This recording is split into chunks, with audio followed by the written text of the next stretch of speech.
नमस्कार दोस्तों। आज एक देखिए इस केस के बारे में हम बात करने वाले हैं। ये एक भैंस की पाड़ी है। अभी तक ये जनी नहीं हुई है और इसकी उम्र कितनी है? 4 साल। 4 साल के आसपास है। इसको 2 बार पाड़े से करवा दिया गया है और एक बार इसको अभी जो सीमन है वो भी इसका डल चुका है किसी के द्वारा, लेकिन ये ठहर नहीं रही है। जब ठहर नहीं रहा पशु तो कुछ ना कुछ इसमें समस्या होगी। तो अब हम ये चेक करने वाले हैं कि इसमें क्या समस्या हो सकती है और किस तरह से अब इसका हल निकालेंगे और क्या कारण है और किस तरह से हम कोशिश करेंगे अपनी कि ये जो पशु है ये जल्दी से जल्दी ठहर जाए।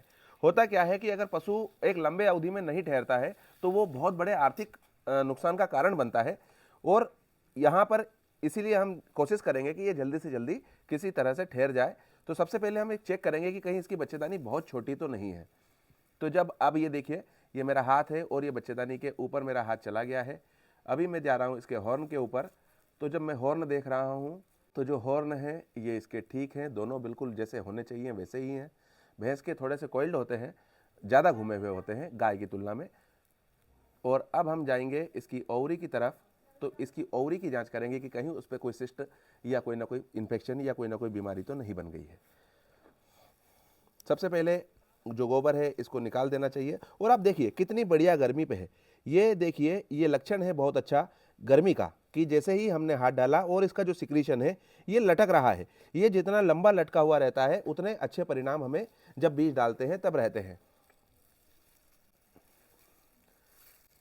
अब हम फिर से हाथ डालेंगे और ये देखेंगे। अब हमने फिर से हॉर्न पकड़ लिया। इसका हॉर्न बहुत अच्छा है, बच्चेदानी कोई छोटी नहीं है इसकी और सर्विक्स भी इसका ठीक है, कहीं कोई उसमें सूजन वगैरह नहीं है। अब हम जैसे ही थोड़ा सा ओवरी की तरफ जाते हैं तो ये जो भैंस है ये जोर लगाती है। शायद पहलाद है ये, इसलिए ऐसा जोर लगा रही है। ये राइट साइड की जो ओवरी है ये मेरे हाथ में है और ये ठीक है, इसमें कोई ज़्यादा समस्या नहीं है। अब लेफ़्ट साइड की जो ओवरी है अब हम उस तरफ जाएंगे और इसकी जो खान पीन है वो ठीक है, इसमें फैट थोड़ा सा जो एक्युमुलेशन है वो ज़्यादा है। जो लेफ़्ट साइड की ओवरी है ये भी इसमें ठीक है, कहीं कोई इसमें समस्या नहीं है। और इसकी गर्मी जो है वो भी ठीक है, बिल्कुल ये सही समय है जब इसको बीज डलना चाहिए। तो आखिर ये क्या हुआ होगा कि ये जो पशु है ये ठहर नहीं रहा है? तो दरअसल बहुत सारे कारण होते हैं जिसमें पशु नहीं ठहरता है। उनमें इन्फेक्शन का कारण की संभावना इसमें इसलिए कम है क्योंकि ये पहलाद पाड़ी है और इसकी बच्चेदानी की जो देखिए आप ये जो झिल्ली आ रही है ये बिल्कुल पानी जैसी है, पतली है और उसमें काफ़ी लोच है, वो लटक रही है, बहुत आसानी से नहीं टूटती है। ये ध्यान रखें, अगर ये बहुत ज़्यादा गहरा हो, बहुत ज़्यादा गाढ़ा हो और पीलेपन पे या सफ़ेद दूध जैसा अगर हो तो उसमें इन्फेक्शन की संभावना रहती है। अगर वो पानी जैसी बिल्कुल क्लियर हो तो इन्फेक्शन की जो संभावना है वो बहुत कम रहती है। तो इसमें जो केस है हम मान के चल रहे हैं कि डिलेड ओव्यूलेशन वाला केस है, इसलिए ये कल गर्मी पे आई थी लेकिन बीज हम इसमें आज डाल रहे हैं और इसका जो अभी जो समय है वर्तमान में ठीक है। अब किस तरह से बीज डाला जाए इस बारे में हम चर्चा करने वाले हैं। बीज डालने के लिए सबसे पहले अपनी सारी तैयारी कर लीजिए। देखिए हमें जो जो आवश्यक चीज़ें हैं वो हमने निकाल के एक जगह रख ली है और अब हम क्या करने वाले हैं, सबसे ज़्यादा जरूरी जो चीज़ होती है वो होती है इसकी थाइंग। अगर सीमन की जो थाइंग है वो बहुत अच्छे से नहीं की तो ये जो मामला है ये गड़बड़ हो जाएगा। तो इसके लिए सबसे पहले हमें गर्म पानी लेना है। ये देखिए हमने गर्म पानी ले लिया, ये काफ़ी गर्म है। तो अब हम जो ठंडा पानी है वो इसमें डालने वाले हैं। ये ठंडा पानी हम डालते जा रहे हैं। ये देखिए पानी हम तब तक मिला देंगे जब तक हमें एक ठीक ठाक सा टेम्परेचर ना मिल जाए।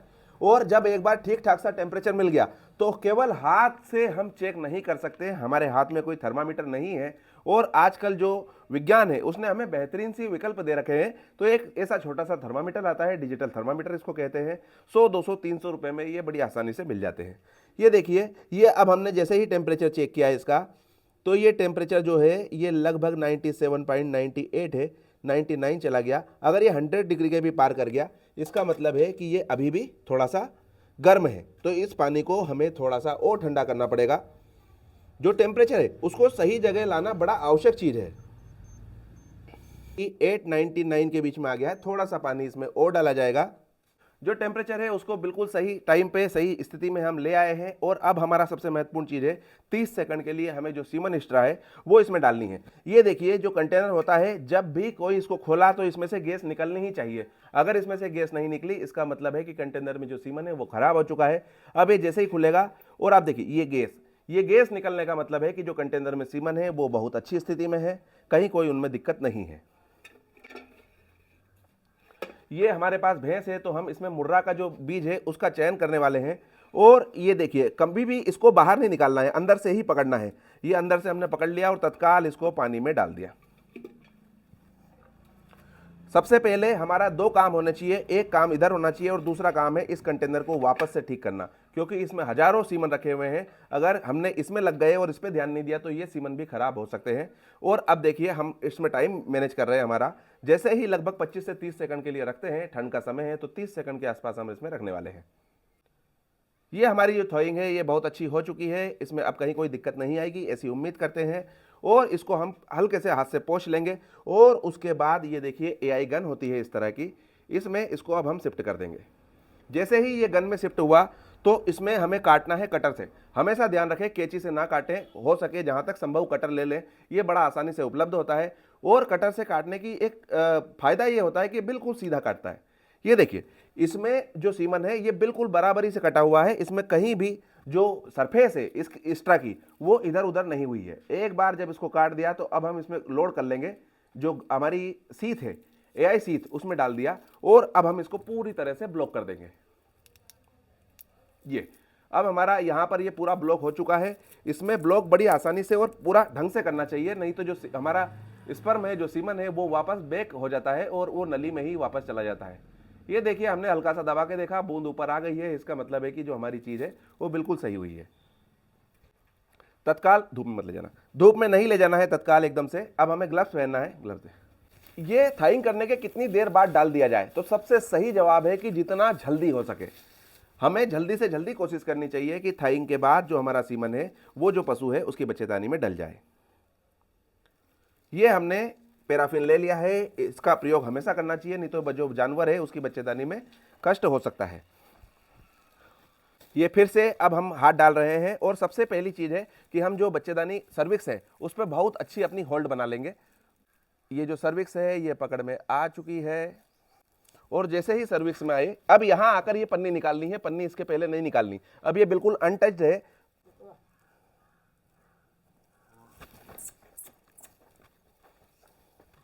जो गन है इसको पास करना है, बिल्कुल भी घबराहट नहीं होनी चाहिए।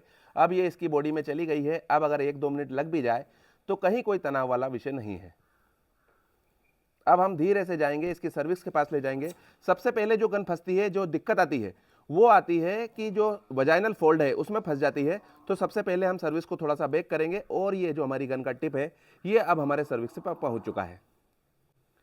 सर्विक्स में गन पास करना एक अपने आप में चुनौती का काम होता है और इसे बहुत ज़्यादा गंभीरता से करना चाहिए।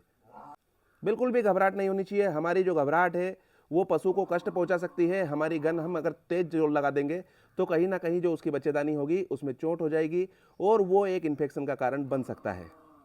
हमारा ध्यान पूरी तरह से एक ही चीज़ पे होना चाहिए, सर्विक्स पर। और ये सर्विक्स के हम जो पहला फोल्ड है उस पर अब गन को ले जा चुके हैं। ये हमारा पहला फोल्ड पार हो चुका है बड़ी आसानी से। अब जो हमारी गन है ये तीनों फोल्ड पार करके और पहुंच चुकी है इसकी जो बॉडी ऑफ यूट्रस है वहाँ पर। और अब ध्यान रखें कि इसको एकदम तेज़ी से न दबाएं। तेज़ी से दबाने में जो स्पर्म है वो कंप्रेस हो जाते हैं और उसमें जो वायबिलिटी होती है वो कम हो जाती है। इसलिए बहुत धीरे धीरे धीरे करके अब हम जो हमारा पूरा सीमन है वो इसकी बच्चेदानी में डाल देंगे। ये देखिए पूरा सीमन बड़ी आसानी से डल गया, कहीं कोई दिक्कत नहीं। अब इस गन को धीरे से हम निकाल लेंगे। एक चीज़ और करनी है कि हल्की सी जो बच्चेदानी है उसकी मसाज कर देनी चाहिए हल्की सी। और उसके बाद जब हम इसमें हाथ निकालेंगे तो ये जो मोजा है इसको हमेशा पलटाना चाहिए और जो इसकी वजाइना है इसकी भी मालिश करनी चाहिए। इससे जो ठहरने की संभावना है वो बढ़ती है। ये छोटी छोटी चीज़ है जो पशु की ठहरने की जो संभावना है उसको बढ़ाती है और इसमें कहीं कुछ विशेष प्रयास नहीं करने हैं, कोई खर्चे नहीं करने हैं। तो इस तरह से जो एआई है ये पूर्ण हो चुकी है और उम्मीद होगी कि ये जो पशु है ये इस बार ठहर जाएगा। अगर जानकारी पसंद आ रही हो तो वीडियो को लाइक कीजिए, चैनल को सब्सक्राइब कीजिए और बने रहिए हमारे साथ। जय हिंद, जय भारत, धन्यवाद।